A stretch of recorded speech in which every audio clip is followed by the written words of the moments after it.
Valsad LCB પોલીસે Parnera national highway પરથી Honda city કારમાં દારૂનો જથ્થો ઝડપી પાડ્યો।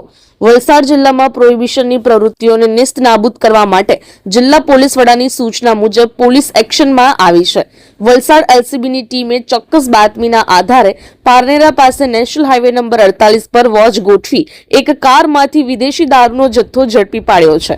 આ કેસમાં એક આરોપીની ધરપકડ કરવામાં આવી છે, જ્યારે બે વોન્ટેડ આરોપીઓને પકડવાની તજવીજ હાથ ધરવામાં આવી છે। વલસાડ એલસીબીના પીઆઈના માર્ગદર્શન હેઠળ પોલીસ સ્ટાફની ટીમ વલસાડ ગ્રામ્ય પોલીસ સ્ટેશનની હદમાં પેટ્રોલિંગમાં હતી। આ દરમિયાન મુંબઈથી અમદાવાદ તરફ જતી એક ગોલ્ડન કલરની Honda city car number MH06AM5270 ને અટકાવી તેની તલાશી લેતા પોલીસ પણ ચોંકી ઉઠી હતી। કારની અંદરથી વિદેશી દારૂ અને વિસ્કીની કુલ 77 બોટલ મળી આવી હતી। પોલીસે સ્થળ પરથી મહારાષ્ટ્રના થાણેના રહેવાસી ભરતભાઈ નારણભાઈ પટેલની ધરપકડ કરી છે। પોલીસે હોન્ડા સિટી કાર કિંમત ₹2 લાખ, વિદેશી દારૂનો જથ્થો કિંમત ₹2,57,584, મોબાઈલ ફોન 1 નંગ કિંમત ₹5,000 મળીને કુલ ₹4,62,584 નો મુદ્દામાલ કબજે કર્યો છે।